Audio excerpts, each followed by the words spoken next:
नमस्ते, welcome all of you. आज की जो क्लास है इसमें अपन हिंदी का जो आपका चैप्टर है विभिन्न माध्यमों के लिए लेखन, तो इसके जो जितने भी इम्पोर्टेंट प्रश्न आंसर हैं वो सारे के सारे अपन करेंगे।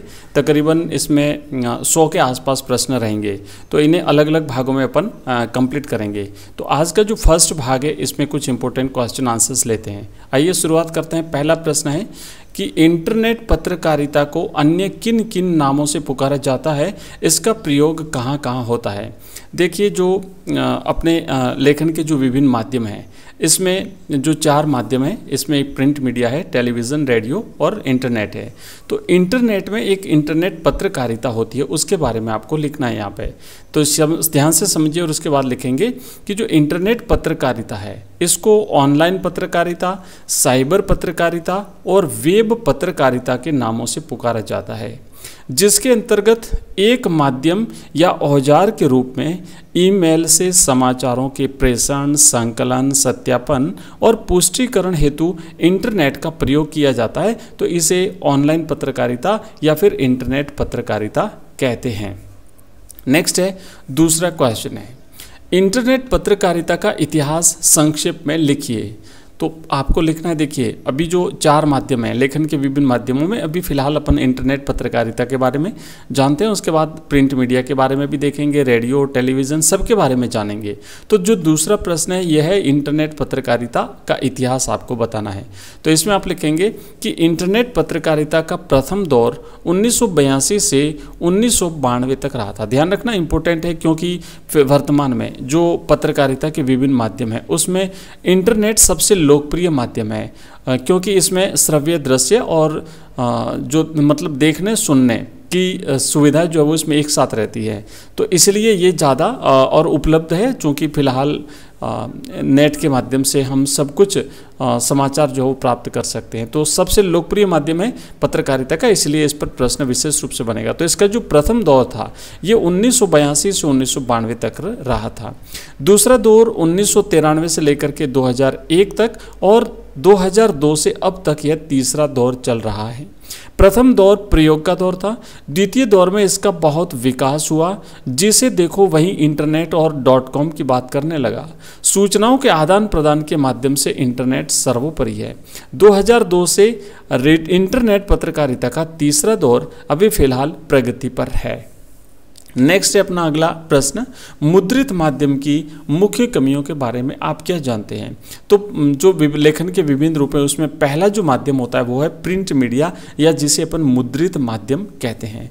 तो इसकी कमियां क्या है, देखिए मुद्रित माध्यम होता क्या है, मुद्रित माध्यम की विशेषताएं क्या है, इसकी कमियां क्या है, ये सारी चीज़ें अपन देखेंगे एक एक करके। तो इम्पोर्टेंट प्रश्न जो अपन करने जा रहे हैं इसमें अपना जो नेक्स्ट प्रश्न है वो है कि मुद्रित माध्यम यानी प्रिंट मीडिया की प्रमुख कमियों के बारे में आप क्या जानते हैं। तो आप लिखेंगे कि जो मुद्रित माध्यम यानी जो प्रिंट मीडिया है इसकी कमियां इस प्रकार हैं। पहला तो आपको पॉइंट वाइज लिखना है, इस प्रकार पॉइंट बना बना करके। पहला लिखेंगे कि मुद्रित माध्यम की कमी या कमजोरी है कि यह निरक्षरों के लिए अनुपयोगी है, क्योंकि जो लिखी हुई चीज़ें होती है उसे केवल साक्षर व्यक्ति या पढ़ा लिखा व्यक्ति ही पढ़ सकता है। जो निरक्षर है, जिसे अक्षरों का ज्ञान नहीं है, वो उसे नहीं पढ़ सकता। तो इसलिए जो है वो उसके लिए प्रिंट मीडिया वो अनुपयोगी हो गया। दूसरा पॉइंट लिखना है कि मुद्रित माध्यम के लेखन को पाठकों की योग्यता, रुचियों और ज़रूरतों का ध्यान रखना आवश्यक है। अगला पॉइंट लिखेंगे कि मुद्रित माध्यम यानी प्रिंट मीडिया एक निश्चित समय सीमा में प्रकाशित होते हैं। जैसे कि मान लीजिए कोई दैनिक समाचार पत्र है तो वो प्रतिदिन प्रसारित होगा, यानी आज जो घटी घटना है वो हमें कल देखने को मिलेगी। इसके बजाय टेलीविज़न पर जो है या फिर इंटरनेट पर प्रतिपल हमें जो भी घटना घटित होती है उसकी सूचना मिलती रहती है। तो इसका एक ड्रॉबैक है, इसकी कमी ये है कि इसकी एक सीमा होती है, समय सीमा होती है। अतः इसमें रेडियो, टीवी और इंटरनेट की भांति तुरंत घटी घटनाओं का विवरण उपलब्ध नहीं होता। तो ये उसकी कुछ कमियां हैं कि निरक्षरों के लिए अनुपयोगी हैं। पाठकों की रुचि, योग्यता और जरूरतों का ध्यान रखना लेखक के लिए आवश्यक होता है। साथ ही साथ इसकी समय सीमा होती है, ये उसकी कुछ कमियां हैं। और प्रश्न यहाँ से बनता है, अगर मान लीजिए पूछा जाता है कि जो विभिन्न माध्यम है उसमें सबसे पहला माध्यम, सबसे पुराना माध्यम कौन सा है, तो वो रहेगा प्रिंट मीडिया। नेक्स्ट आगे बढ़ते हैं और अगला अपना प्रश्न है चौथा, एंकर बाइट किसे कहते हैं। तो एंकर बाइट का अर्थ होता है कथन। आपने देखा होगा टेलीविज़न पर जब समाचार प्रसारित होते हैं तो उसमें कई बार क्या होता है कि जो भी घटना होती है उसके बारे में जो एंकर होता है वो हमें बताता है, ठीक है ना। तो वो एक प्रकार से क्या होता है, एंकर बाइट होती है। टेलीविज़न में किसी खबर को पुष्ट करने के लिए इससे संबंधित बाइट दिखाई जाती है, और उस समय जो प्रत्यक्षदर्शी होते हैं, जो घटना के समय वहाँ पर जो मौजूद होते हैं, तो किसी घटना के बारे में उन प्रत्यक्षदर्शियों या संबंधित व्यक्तियों का कथन दिखा करके और सुना करके समाचारों को प्रामाणिकता प्रदान करने के लिए इसका प्रयोग किया जाता है। मतलब जो लोग उपस्थित होते हैं, मौजूद होते हैं, उनसे जो वहाँ के जो संवाददाता होते हैं, वहाँ पर गए हुए होते हैं, वो उनसे बात करवाते हैं। वो पूछते हैं भाई कैसे हुआ, कोई भी घटना कैसे हुई, कब हुई, उस समय आपने क्या देखा, है ना। तो ये सारी चीज़ें जब वहाँ से लाइव प्रसारित होती है अलग अलग प्रत्यक्षदर्शियों से, तो उस घटना को प्रमाणित करने के लिए ये सब किया जाता है। तो ये एक प्रकार से एंकर बाइट कहलाता है। नेक्स्ट प्रश्न है 5वां, ब्रेकिंग न्यूज़ का क्या आशय है। कई बार अपन देखते हैं ना फ्लैश या ब्रेकिंग न्यूज़ अपन टेलीविजन पे जब समाचार देखते हैं तो इसका क्या आशय है। तो आप लिखेंगे कि ब्रेकिंग न्यूज़ का दूसरा नाम फ्लैश भी है। इसके अंतर्गत अत्यंत महत्वपूर्ण या बड़े समाचार को कम से कम शब्दों में दर्शकों तक तत्काल पहुंचाया जाता है। मतलब मेन हेडिंग डाली जाती है, खास चीज़ें इसमें दिखाई जाती है, बड़े पर टीवी पर एक प्रकार से दिखाया जाता है ब्रेकिंग न्यूज़, और ये उसके बाद में फिर बाकी जो समाचार होता है विस्तार से वो बाद में दिया जाता है। जैसे कि नेपाल में आया भीषण भूकंप, ये है ना, एक बस इतना सा दिखा देंगे। फिर बाद में भूकंप के बारे में डिटेल जानकारी कि भूकंप कब आया, उसका सेंटर कहाँ पर था, कितना नुकसान हुआ, ये सारी चीज़ें बाद की बात है। बस इतना ये हेडिंग बता दी गई तो ये एक प्रकार से ब्रेकिंग न्यूज़ होती है। जैसे 2 रेलगाड़ियों की टक्कर, 10 मरे, सैकड़ों घायल, ये एक प्रकार से ब्रेकिंग न्यूज़ हो गई। नेक्स्ट है 6ठा प्रश्न, मुद्रित माध्यम की मुख्य कमियों के बारे में आप क्या जानते हैं।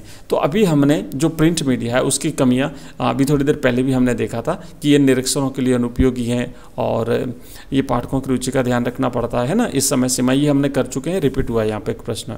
आइए आगे बढ़ते हैं। नेक्स्ट 7वां प्रश्न है, उल्टा पिरामिड शैली की विशेषताएं बताइए। देखिए समाचार लेखन की शैली जो है उल्टा पिरामिड शैली में समाचार लिखे जाते हैं, तो उल्टा पिरामिड शैली की विशेषताएं बतानी है।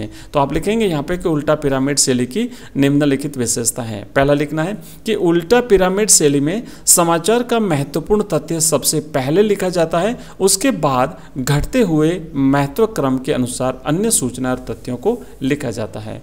उसके बाद में आप लिखेंगे कि इस शैली में घटना, विचार, समस्या का विवरण कालक्रम के अनुसार न होकर के उसके महत्व के अनुसार में होता है। ऐसा नहीं है कि जो पहले घटना घटी वो पहले बताएंगे, उसके बाद घटी वो बाद में, और उसके बाद घटी वो उसके बाद में, ऐसा नहीं है। जो महत्वपूर्ण घटना है वो पहले, और जो कम महत्वपूर्ण है वो उसके बाद, और उससे कम महत्वपूर्ण है वो उसके बाद। तो इस तरीके से उसके महत्व के हिसाब से घटनाओं को प्रस्तुत किया जाता है।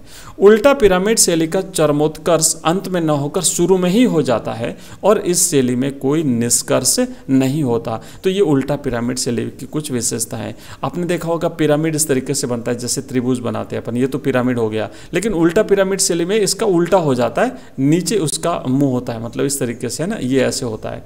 तो ऐसे हो गया उल्टा पिरामिड शैली, ये इसकी कुछ खास विशेषता है, और उल्टा पिरामिड शैली जो है वो समाचार लेखन में काम में ली जाती है। नेक्स्ट प्रश्न है 8वां, उल्टा पिरामिड शैली में समाचार के कितने हिस्से होते हैं, उनके बारे में आप क्या जानते हैं। तो देखिए बात करेंगे कि जो उल्टा पिरामिड शैली होती है इसमें 3 हिस्से होते हैं, इसके 3 भाग होते हैं। पहला होता है इंट्रो, जिसे हिंदी में मुखड़ा कहते हैं, दूसरा भाग है इसका बॉडी, और तीसरा भाग होता है समापन। तो पहले सबसे पहले अपन बात करते हैं इंट्रो की। समाचार के इंट्रो को लीड अथवा हिंदी में मुखड़ा भी कहते हैं। यह खबर का मूल तत्व होता है जिसे प्रथम 2 या 3 पंक्तियों में बताया जाता है। बाद में आता है दूसरे नंबर पर बॉडी। तो बॉडी में क्या होता है कि इसमें समाचार का विस्तृत ब्यौरा दिया जाता है, जो घटते हुए महत्व क्रम में दिया जाता है। मतलब ज़्यादा महत्वपूर्ण घटना है उसको पहले, उसके बाद में कम महत्वपूर्ण घटना, और उसके बाद में उससे कम महत्वपूर्ण घटना, और समापन होता है अंत में। तो रेडियो समाचार में इस शैली में समापन जैसी कोई चीज़ नहीं होती है। बाकी रेडियो समाचार में समापन नहीं होता, बाकी जो प्रिंट मीडिया है उसमें जो है वो इसका प्रयोग किया जाता है।